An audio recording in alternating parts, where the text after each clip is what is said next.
Hey, g'day again. Alright, yeah. Let's get grab a torch. It's already down here. Got a torch to show you what I'm up to. Right. Main thing I've been doing here is I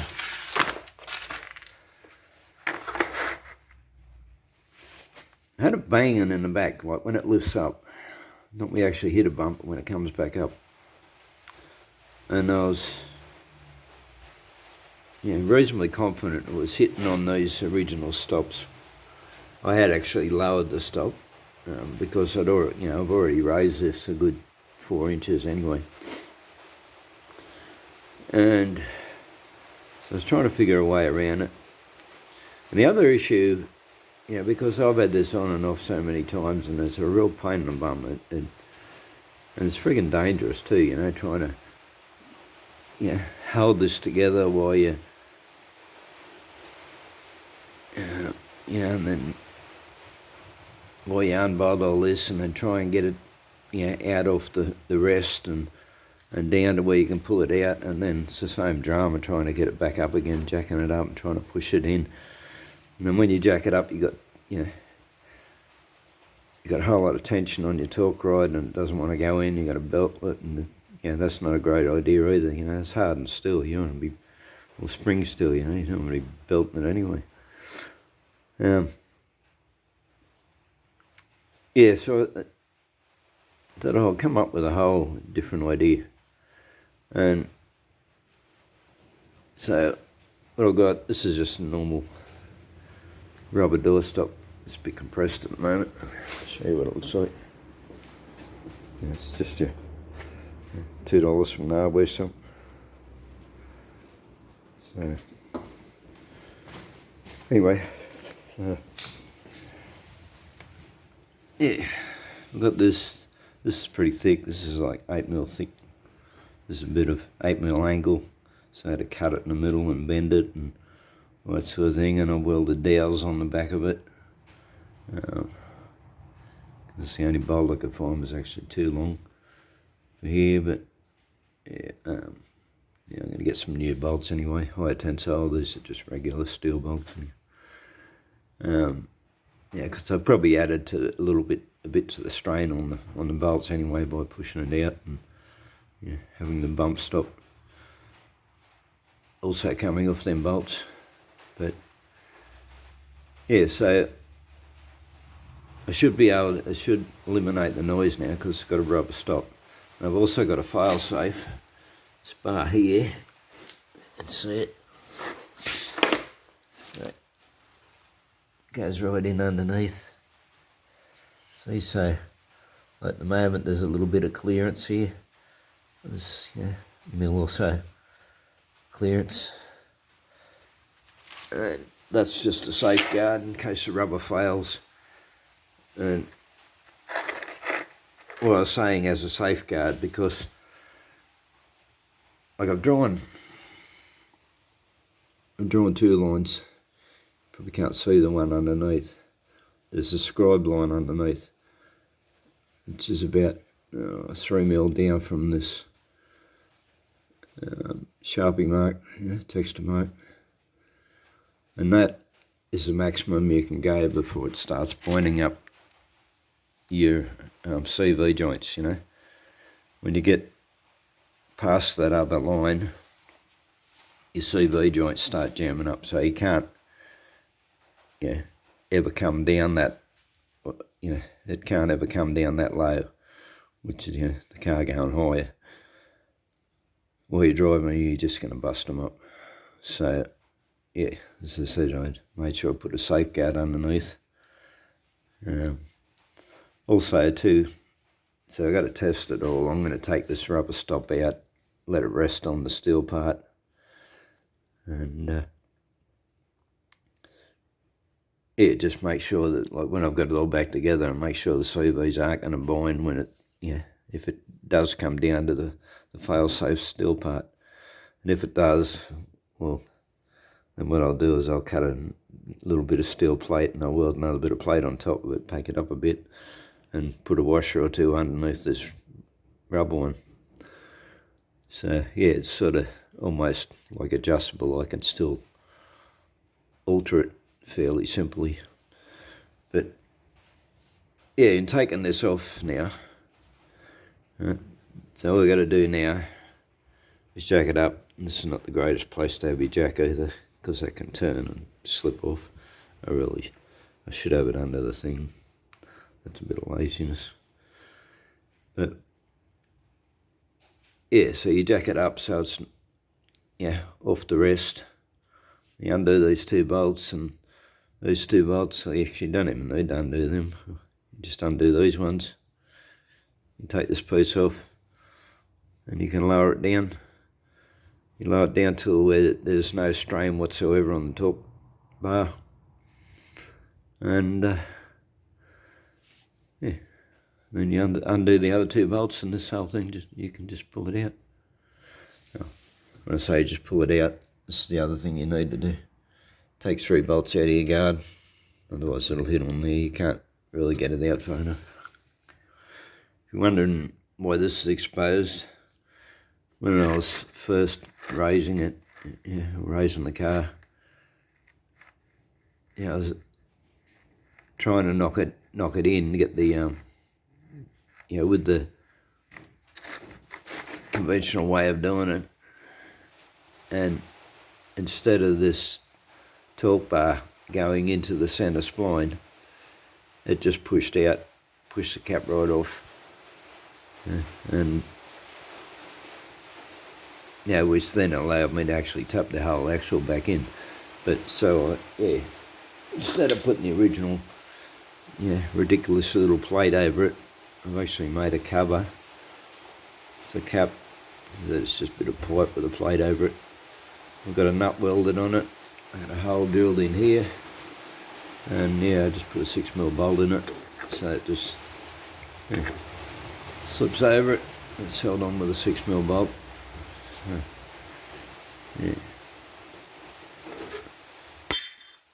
So, anyway, I think I've explained it all, but so like when you go to put it back on, of course it's right down, there's no tension on it.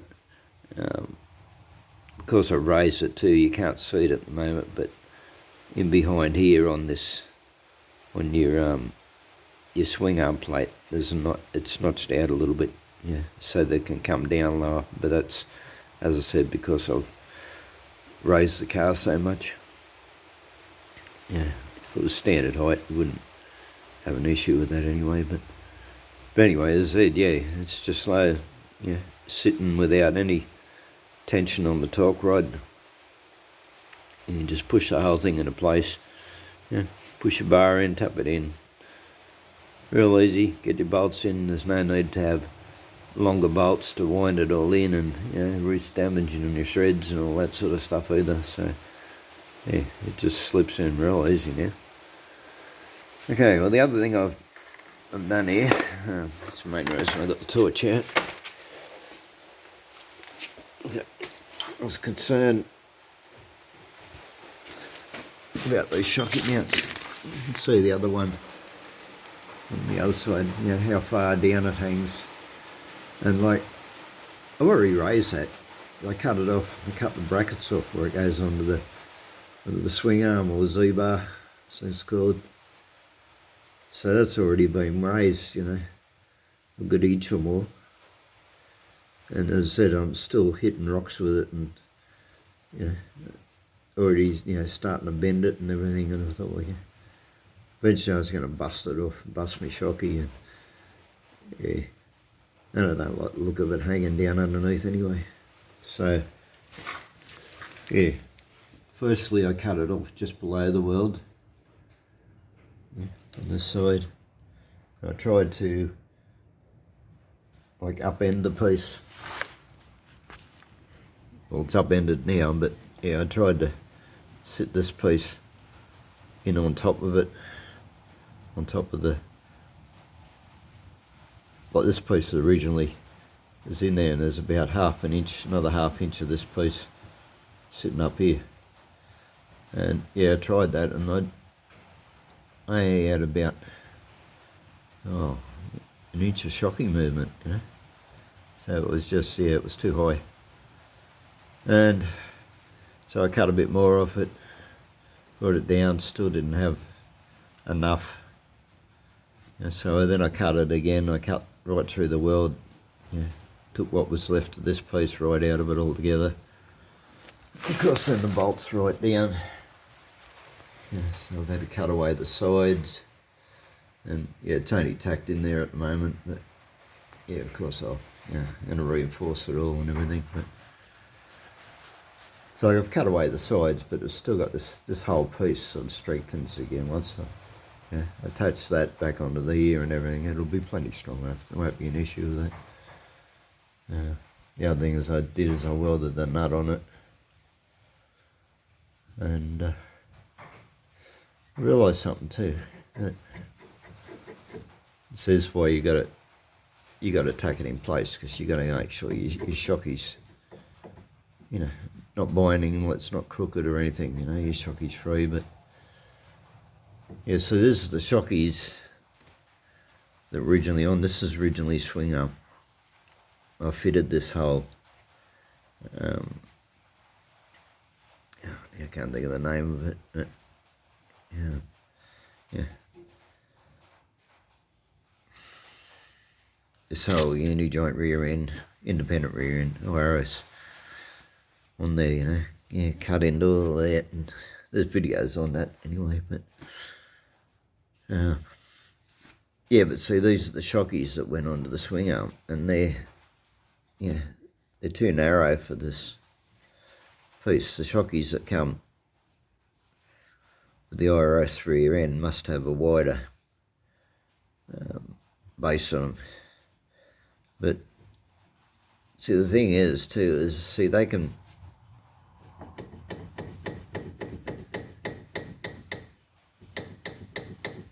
make a noise too. So they're designed. I did have washers in them, but I don't know if I had enough. I have washers just to hold it. Like I get it where it wants to sit freely, so it's obviously less washers in this side and a whole lot on the others. I'm gonna cut some dowel, put in there, and I'll weld them in. But yeah, this is designed to be done up tight against the dowel pin that's inside the rubber of the shockey. And so I'm gonna have to pack it all up, dowels and washers, and then weld them all in and everything, and make it so I can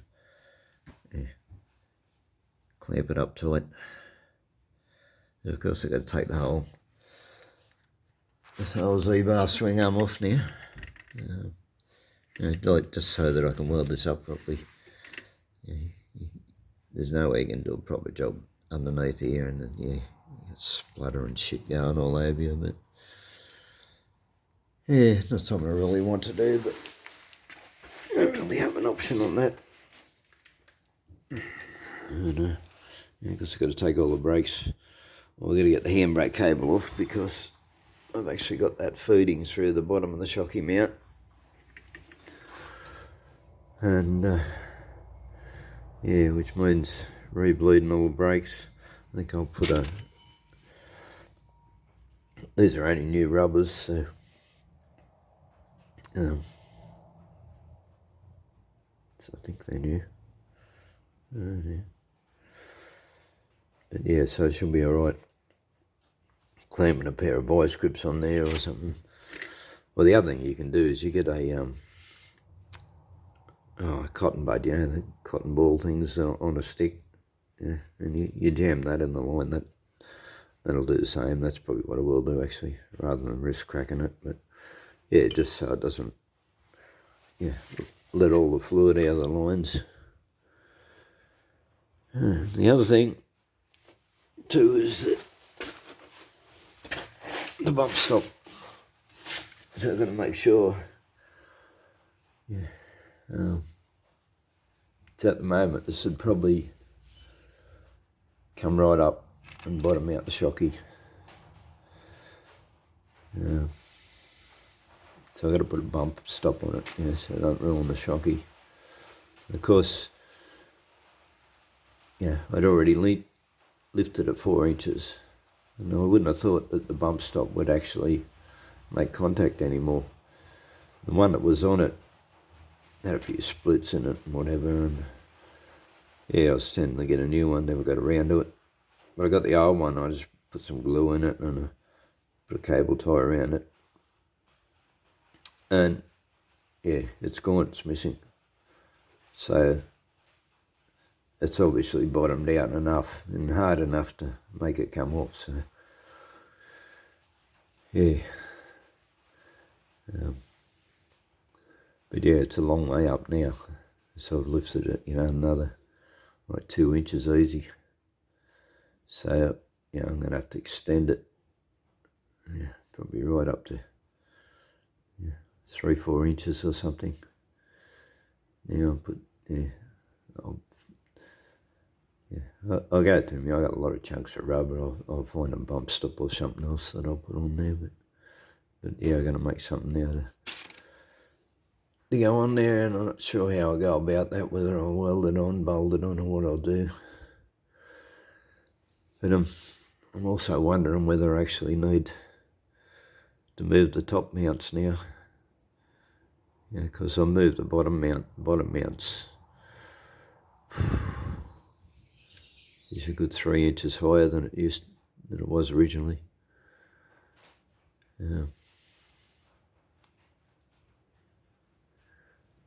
So yeah, that's a little more difficult. What I don't want to do either is cut this off. I think if I do extend it, I'll be putting another one on top. And I've actually got another one. I was just out the shed looking for stuff, and I remembered that I've got the original. Yeah, these are the original swing arm tubes, which have got chocky mounts on them. So yeah, I can cut those off. I was saving these, but yeah, I'll never use them again, and I don't know if you'd ever like you to sell them or anybody'd ever want them. They're not something that you're likely to damage ever. So I doubt anybody, unless they've got one that's just missing altogether, I doubt anybody's ever going to need them. So yeah, I don't really like cutting stuff up, but they can be used. But anyway, I'll probably find a use for the actual pipe or the mounts pieces anyway, or something else. This is another thing. If you're going to replace the boots, get original ones. It's a bit of a hassle taking it off, or you'd have to take it out from here and take all your things off. But yeah, these leak.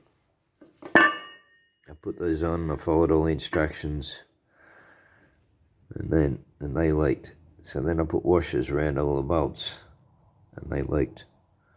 So I ended up silicon the entire thing, silicon all around here, and eventually I stopped it from leaking. But yeah, they don't work. Don't work the way they're supposed to. So yeah, if you're going to replace the boots, get the right ones. Get the original, not these slip-on things. Yeah, it's like, you save yourself a bit of effort putting it on, but then you got to go, you take them off, put them back on, take them off, put it back on, and fiddle fart around, and to stop them leaking, you'd been better off just putting the right ones on it. But yeah, anyway, as I said, so yeah, I'm still debating whether to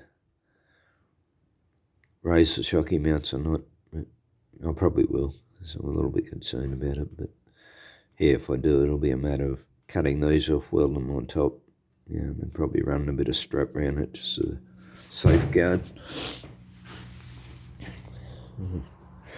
All right, well, that's where we're up to. So,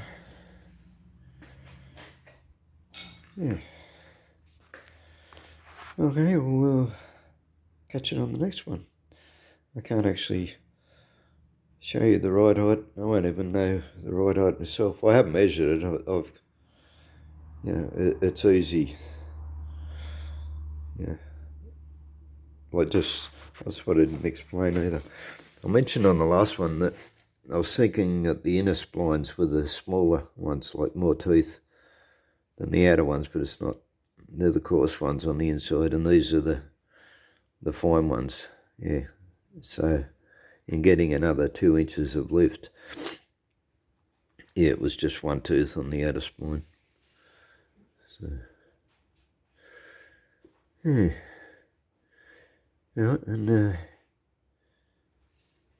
if you're having a drama getting these nuts off, I made a video on that already. So, yeah. Actually, I think I've made two, because I made one just recently. It's last week, I think. So, okay, well, thanks for watching, and yeah, hopefully we'll catch you on the next one. Bye.